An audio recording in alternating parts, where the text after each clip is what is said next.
Volodymyr Zelensky says Russia is continuing to attack Ukraine despite Vladimir Putin's unexpected declaration of an Easter ceasefire.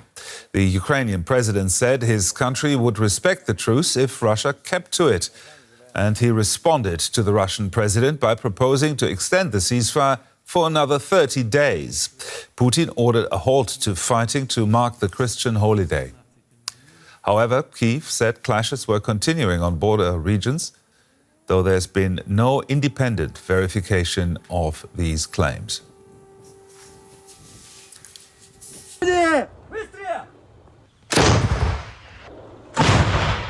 This footage from the Russian Defense Ministry allegedly shows Russian units targeting Ukrainian positions in Donetsk.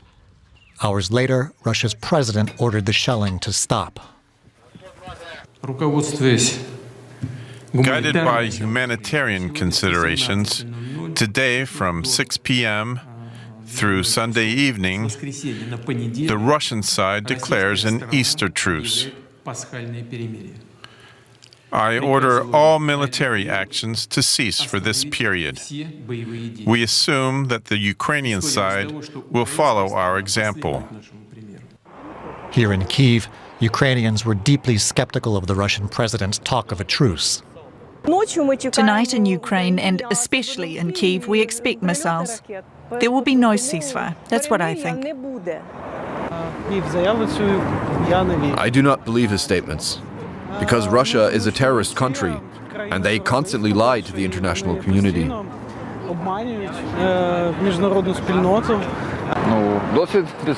Previous experience gives some evidence. In 3 years of full-scale war, there hasn't been a single promise that wasn't violated by the Russians. Ukraine's president also cast doubt on Putin's words. In a social media post, Volodymyr Zelensky said shelling was continuing in several frontline sectors, and therefore no trust could be placed in words from Moscow. Hours after Putin announced the truce, air raid sirens rang out once more over Kyiv. More evidence that a true ceasefire could be a long way off. DW correspondent Nick Connolly is standing by the Ukrainian capital, Kyiv. Nick, Volodymyr Zelensky has said the Russian army is trying to create the impression of an Easter ceasefire. Has it actually come into effect?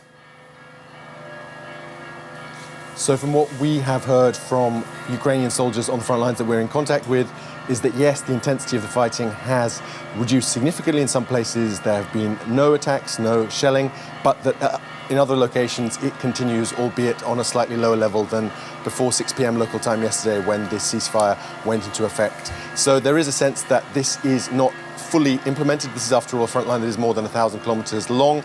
It is very difficult to monitor, right? This is not just something that you can do with spy satellites or with planes in the air. This is about people who are sometimes soldiers a couple of hundred meters apart, often shooting each other with mortars, with machine guns. So this is something that is going to be very, very difficult to verify. It does seem that there is less fighting now, but it has not fully stopped. Here in Kyiv, obviously, there were no air raids overnight. That is very welcome because people here have got used to basically nightly attacks by Russian drones. But I think there is a huge amount of skepticism here in Ukraine that this is the beginning of something bigger. Now, Putin last month rejected a 30-day ceasefire proposal. Why has he chosen to stop the fighting now? So the way people read this here in Ukraine is that this is just about the blame game, that Putin simply doesn't want Trump to blame him for his kind of American diplomatic whirlwind. We've seen these attempts to end the war failing. There is a real belief, expectation that these attempts are all going to end in nothing, and that when that happens, Putin doesn't want to have Trump on his wrong side, that Putin, for other reasons, wants to have good relations to the Trump team, maybe get some sanctions relief, maybe get some American recognition of Russian control here in Ukraine, over Crimea, for instance, and that this is just a kind of PR exercise to give Trump a bit of red meat. You'll remember that in recent weeks, we've seen the Russians, every time the Ukrainians agree to American suggestions of a kind of longer, more stable, kind of long-term ceasefire, the Russians have piled on more conditions and have kind of basically made achieving ceasefire more difficult. So this, in the Ukrainian reading, is just a bit of PR, really.